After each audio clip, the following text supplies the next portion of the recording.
précédente. Bonjour, j'ai invité cette semaine Michel Aglietta, professeur d'économie pour La Voix chinoise, capitalisme et empire, et Sophie Coignard qui est journaliste au Point pour Michelle Obama, l'icône fragile.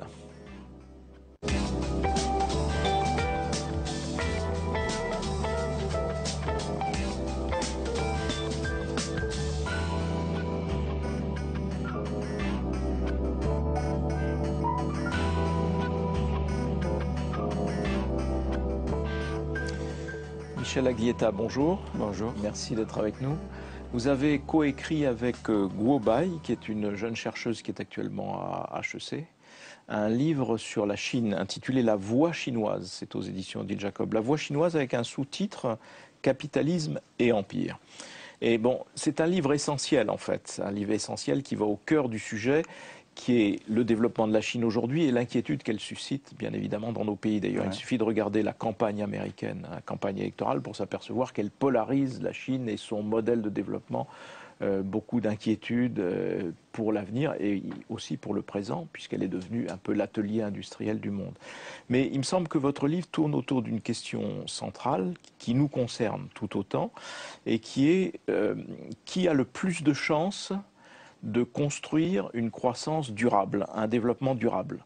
Est-ce le capitalisme, j'allais dire, à l'occidental, celui qui est pratiqué aux États-Unis ou en Europe, ou est-ce le capitalisme, alors on ne sait pas trop comment le définir, parce que c'est un capitalisme très particulier, chinois. Il me semble que c'est votre préoccupation au cœur de votre réflexion. Effectivement, puisque le livre, il a plus de 150 pages qui sont prospectives, qui sont à l'horizon 2030, donc on se préoccupe du futur.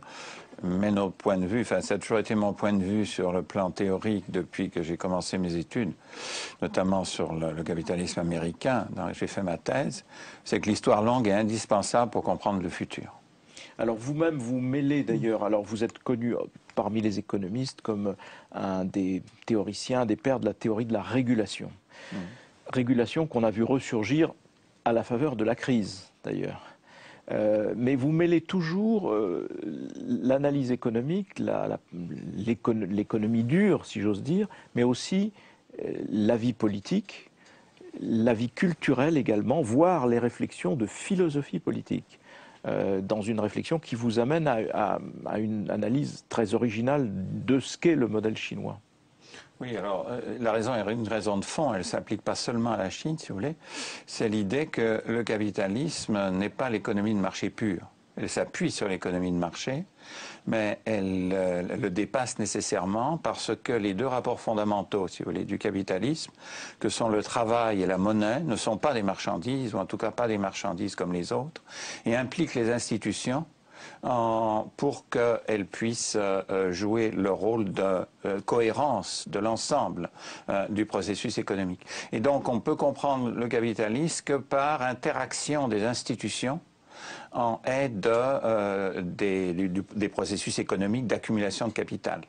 Et la conséquence de ça, je l'ai trouvé chez Braudel bien sûr, c'est que si le capitalisme implique les institutions de manière inhérente, il y a une grande diversité de formes de capitalisme. Et donc il est très possible que coexistent dans l'espace ou que se succèdent dans le temps des types de capitalistes très différents. Et c'est dans cette perspective qu'il faut essayer de comprendre la Chine.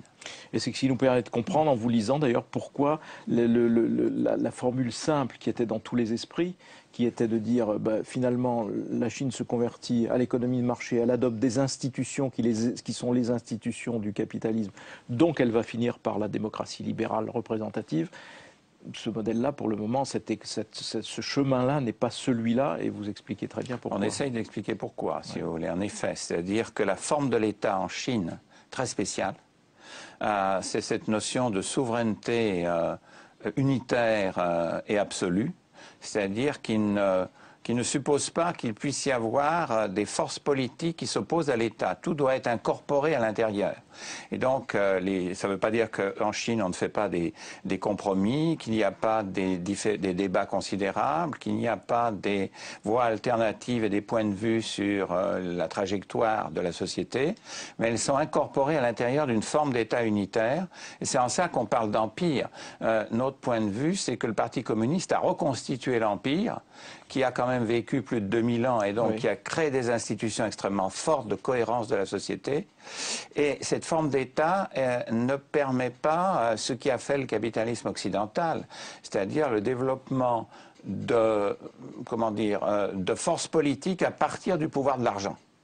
Ce qui a permis à la bourgeoisie de modeler les institutions du capitalisme.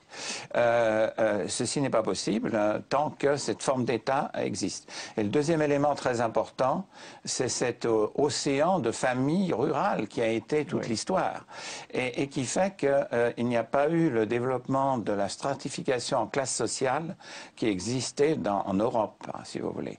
Et donc, ça a entraîné plusieurs choses. Ça nous permet de comprendre pourquoi la Chine n'a pas pu passer le cap de la révolution industrielle à la fin du XVIIIe siècle. La main-d'œuvre était complètement fixée dans les campagnes. Il n'y avait pas de possibilité d'avoir un prolétariat qui était indispensable à la bourgeoisie industrielle. Et l'autre élément important, c'est que la révolution socialiste a été la première voie par laquelle s'est fait ce qu'on appelait le big push industriel, c'est-à-dire l'industrialisation de la Chine. En 1950, la Chine n'est toujours pas industrialisée. Elle est le pays le plus pauvre du monde, c'est ça qu'il ne faut pas oublier.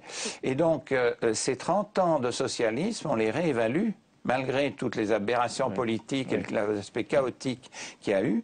C'est-à-dire que ça a fabriqué l'industrie lourde, ça a mobilisé les paysans, et ça a permis, ça a développé la productivité agricole et ça a permis ce que Deng Xiaoping a pu faire quand il est retrouvé le pouvoir en 1978.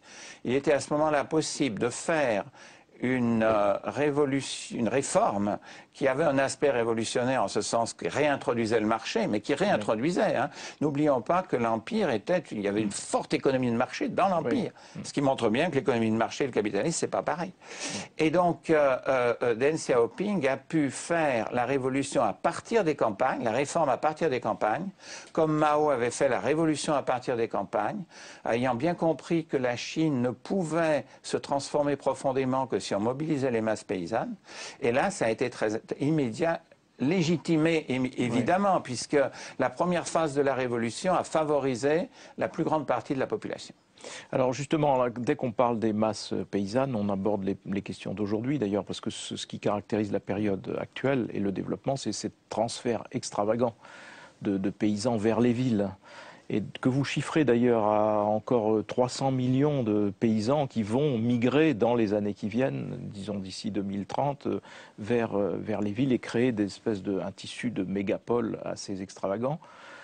Comment affronter ce type de problème? Comment voyez-vous la Chine affronter ce type de problème? Parce que, en même temps, ce développement a provoqué des inégalités croissantes, des urgences sociales, tout bêtement. Il n'y a pas de couverture maladie universelle en Chine.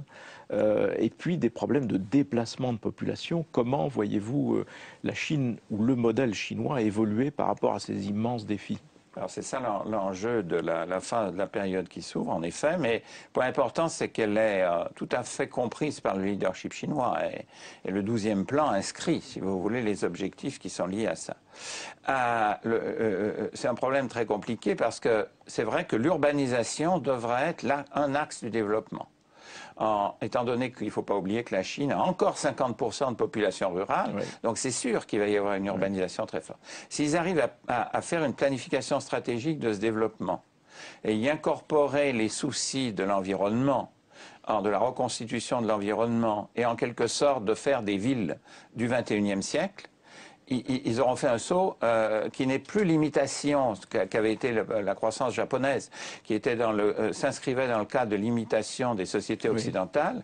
Il y a une espèce de saut de mouton qui est possible s'ils arrivent à intégrer environnement, mobilité sociale ascendante de la population et urbanisation propre en quelque sorte. Et couverture sociale toute simple. La couverture sociale est quelque chose qui est complètement déjà inscrit. C'est-à-dire, l'idée c'est qu'en 2015, il doit y avoir une couverture universelle de base minimale. Donc, pour ce qui est du système de protection sociale, ils vont s'appuyer essentiellement sur justement ces deux aspects de la société, la possibilité de l'État unitaire d'étendre cette couverture sociale à partir du moment où c'est un objectif, et c'est devenu un objectif. Et le deuxième élément, utiliser très fortement les réseaux de solidarité caractéristiques de la société civile chinoise. Ce qui veut dire qu'ils peuvent, disons, jouer le jeu d'une protection sociale minimale pour tous. L'important, c'est l'équité en Chine. La société civile est extrêmement sensible au lien social, au fait que c'est l'idée confucéenne, véritablement d'avoir le souci de l'autre. Et ça se trouve dans ces fameux réseaux de solidarité. Et donc, eux, ils aident en quelque sorte à la prise en charge d'un certain nombre important de liens sociaux. Ça, c'est le premier aspect. L'autre aspect crucial, c'est la question de la propriété, des droits d'usage sur la terre.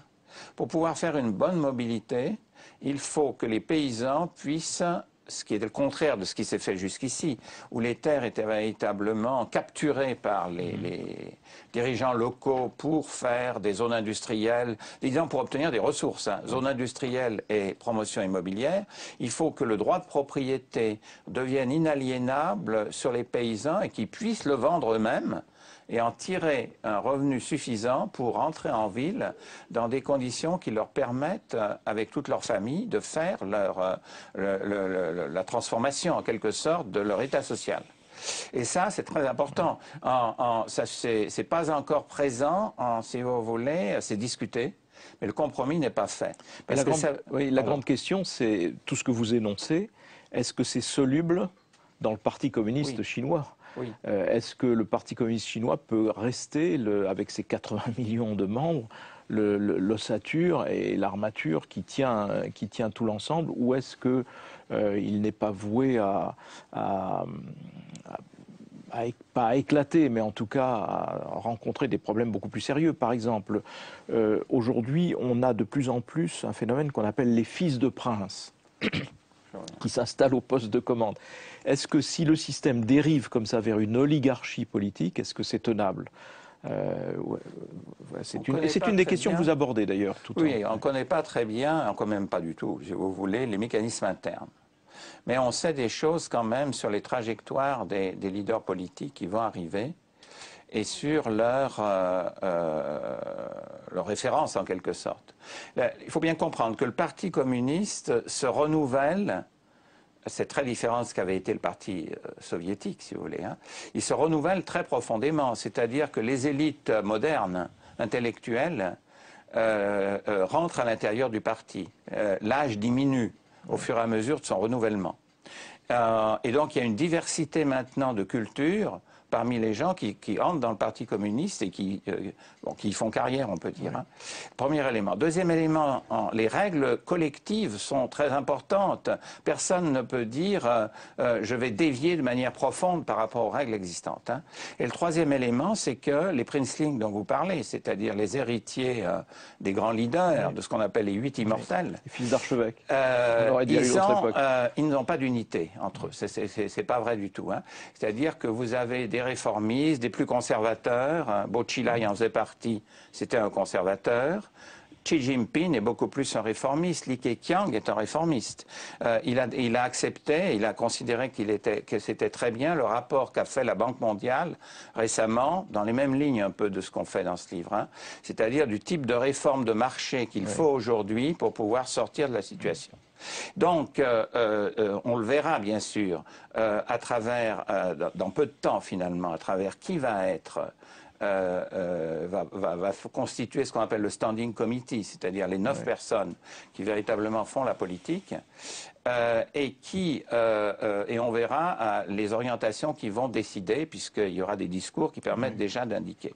Mais a priori, ça s'inscrira dans le 12e plan. Et le 12e plan dit qu'il faut réformer, qu'il y a des objectifs environnementaux, qu'il y a des objectifs d'efficacité énergétique, qu'il y a des objectifs de faire monter en grade, monter en gamme la production, de façon à aller vers la frontière technologique. Et les Chinois le savent parce que c'est une question de légitimité pour eux. C'est-à-dire le Parti communiste a au moins une caractéristique commune, c'est que tous savent qu'ils peuvent être renversés par la société civile.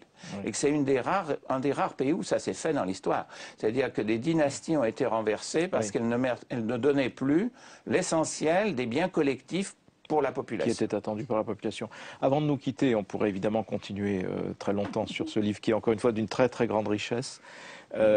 Comment regardez-vous notre attitude d'Européens face à ce que représente la Chine aujourd'hui, c'est-à-dire à la fois un puissant facteur de développement, y compris pour nous, mais en même temps aussi un facteur de délocalisation, etc. Est-ce qu'on a trouvé la bonne réponse ou le bon partenariat? Comment regardez-vous les choses? Peut-être pas encore, mais les forces économiques y poussent très fortement, hein, parce que les entreprises chinoises sont maintenant, pour les entreprises qui réussissent et qui sont des grandes entreprises, sont en train de se projeter mondialement, de devenir des entreprises multinationales. Donc elles vont s'investir en Europe notamment. Elles vont y apporter des ressources financières, elles vont demander de la technologie. Donc il y a du partenariat tout à fait important à faire. Deuxièmement, on sait bien que l'Allemagne, qui est le pivot européen, dépend énormément de la Chine aujourd'hui pour maintenir, disons, sa stratégie d'exportation et qui peut avoir des effets d'entraînement vis-à-vis de l'Europe. Que la Chine peut s'engager si nous arrivons quand même à clarifier notre processus politique de résolution, à financer assez fortement les pays d'Europe du Sud en difficulté. Et donc, il y a toutes les bases d'un partenariat, quoi. Il faut éviter, à mon avis, des affrontements politiques stériles. Il y a vraiment beaucoup de choses. Et les Chinois, contrairement à ce qu'on raconte, ne cherchent pas l'hégémonie du monde. C'est vraiment l'empire du milieu qui veut retrouver sa place et qui, de ce point de vue-là, est très pour le multilatéralisme, ils l'ont dit. Ils ne veulent absolument pas être uniquement en dualisme avec les États-Unis. Donc l'Europe a son rôle à jouer à condition que l'Europe existe. À condition qu'elle se donne les moyens d'exister. Okay. Merci beaucoup Michel Aglietta. Donc je renvoie à votre livre pour vraiment comprendre ce qui se passe et comprendre la voie chinoise. C'est chez Odile Jacob, sous-titré Capitalisme et Empire, que vous avez coécrit avec Guo Bai. Merci Michel Aglietta. Merci beaucoup.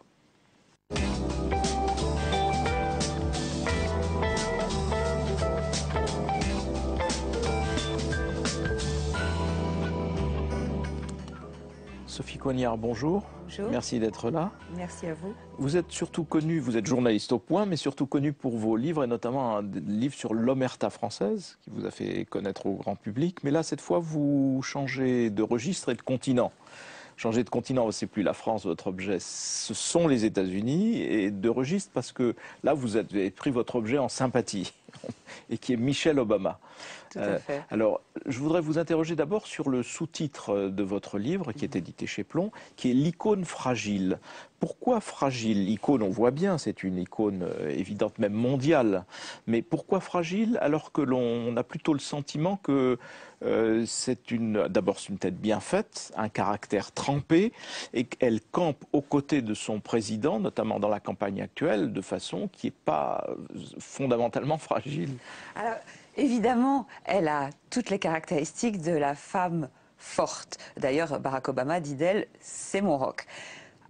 Et en même temps, elle a évidemment à gérer d'immenses fragilités. Quelles sont ces fragilités? Eh bien, c'est que c'est la première First Lady noire, descendante d'esclaves, tout simplement. Dans un pays où, comme vous le savez, cette question n'a jamais été réglée, est encore aujourd'hui largement taboue.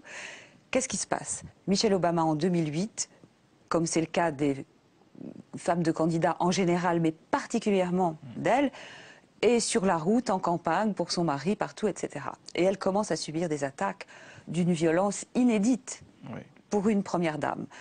On l'accuse d'être antipatriotique, on l'accuse d'être, je cite, une femme noire en colère. Les médias conservateurs relaient cette image, qui est un des grands stéréotypes américains. Oui. Et Michelle Obama, à ce moment-là, comprend qu'elle risque d'être un handicap et non plus un atout pour son mari. On est là en juin 2008 à peu près.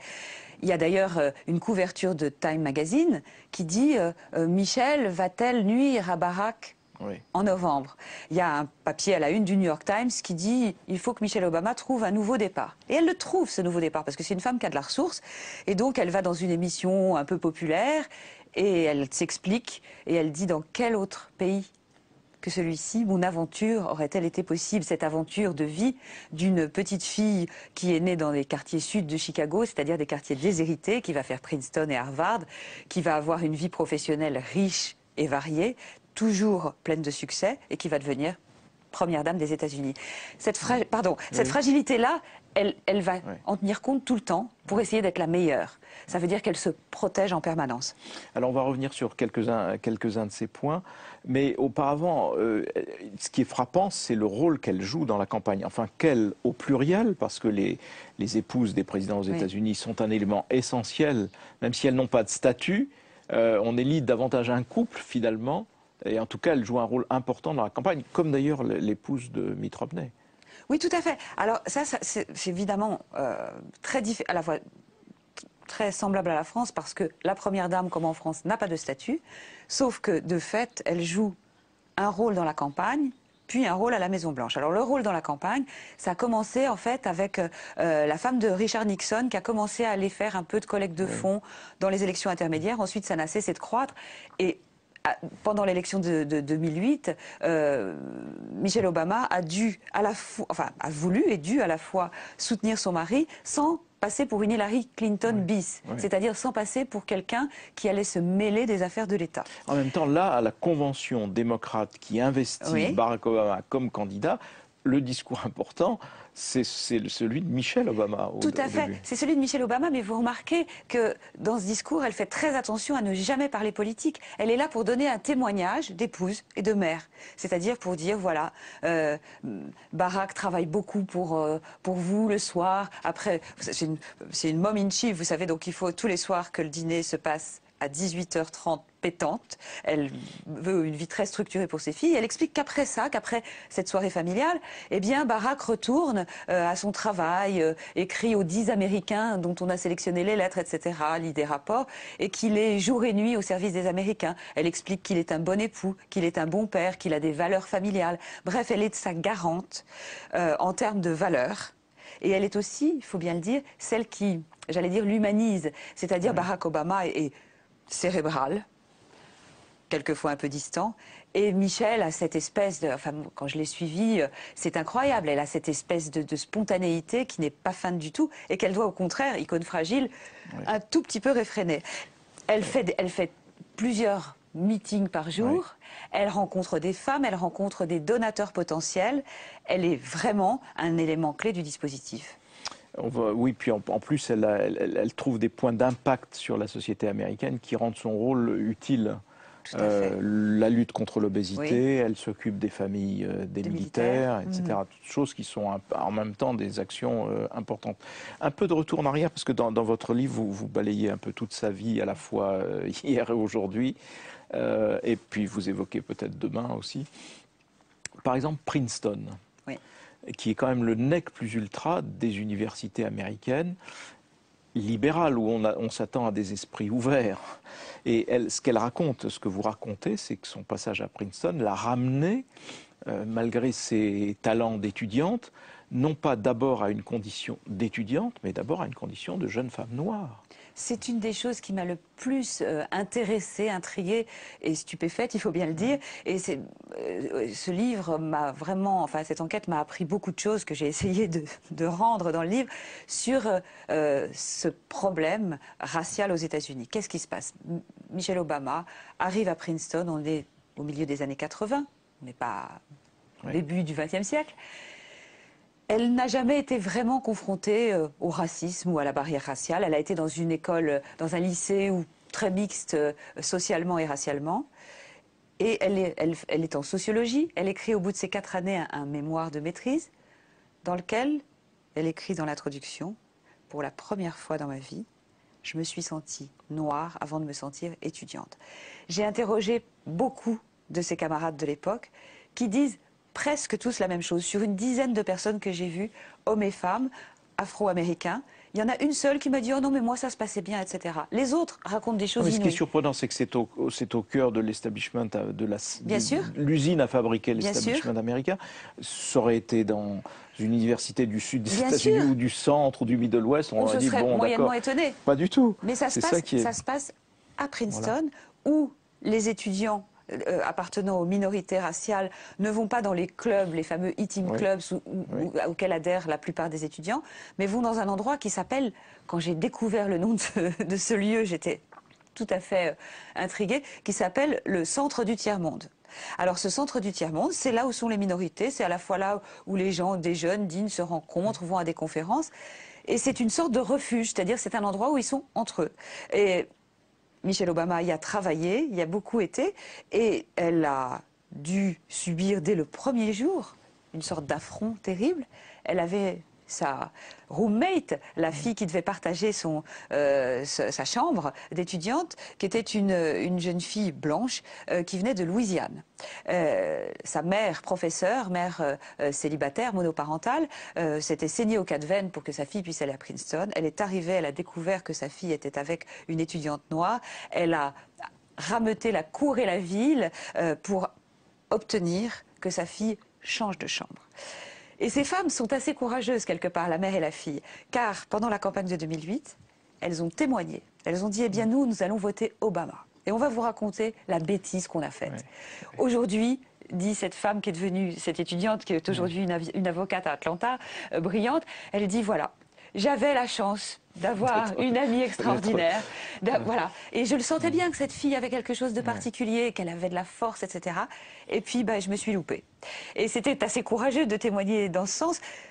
Une éditrice, une femme qui est aujourd'hui éditrice, qui était une des meilleures amies de Michelle Obama, raconte comment elle était suivie quand elle revenait, par exemple, de New York, de la gare jusqu'à la porte des dortoirs où elle habitait, par des garçons blancs qui considéraient que la consommation était évidemment tout à fait possible. Voilà. Évidente puisqu'elle était noire, absolument. Voilà. En tout cas, à travers votre enquête, on la suit très bien parce que vous la passez en revue j'allais dire, dans tous les aspects de sa vie, dans son caractère aussi, qui est manifestement pas facile. Mais juste un dernier mot aussi, ce qui frappe aussi, ce qu'on voit bien, c'est le degré de violence des attaques d'une certaine presse, voire d'hommes politiques, quand il s'agit d'abattre l'adversaire. Et elle, évidemment, subit aussi cette violence. Tout à fait. C'est pour ça aussi que j'ai choisi ce titre, c'est parce qu'elle est une cible privilégiée, et notamment sur son physique. C'est-à-dire qu'on lui reproche absolument tout. On lui reproche, par exemple, d'apparaître bras nus. À certaines cérémonies, comme par exemple le discours sur l'état de l'Union que fait son mari, etc. Et en fouillant dans les archives, en consultant des historiens de la Maison-Blanche, j'ai constaté qu'il y avait une première dame qui avait fait ça il y a fort longtemps, et personne n'avait fait d'autre chose que s'en émouvoir de manière positive, c'était Jackie Kennedy. Donc effectivement, elle fait très attention à ne pas gêner, à ne pas heurter, à ne pas endommager à la fois la carrière de son mari et deuxièmement l'image des femmes noires aux États-Unis. Juste après l'élection, Vogue lui demande de faire la couverture du magazine, et Michelle Obama consulte ses conseillères qui sont pas très chaudes, qui disent ça fait un peu femme frivole, etc. Et Michelle Obama tranche en disant si, je dois le faire. Il n'y a pas eu tant de femmes noires qui ont fait la couverture. En tout cas, ce qu'on voit bien, c'est à quel point elle est dans une somme de contraintes absolument extravagantes, et on voit bien que si elle fait une faute, ça peut retentir, ça peut avoir un impact politique majeur. Elle devient Marie-Antoinette, absolument. Oui, tout à fait. En tout cas, c'est une enquête très au plus près donc de Michelle Obama que vous avez livrée là, donc l'icône fragile, c'est chez Plomb. Merci donc Sophie Coignard. Merci. Et pour celles et ceux d'entre vous qui souhaitaient retrouver les propos de Michel Aglietta et de Sophie Coignard, rendez-vous évidemment à tout moment sur publicsénat.fr.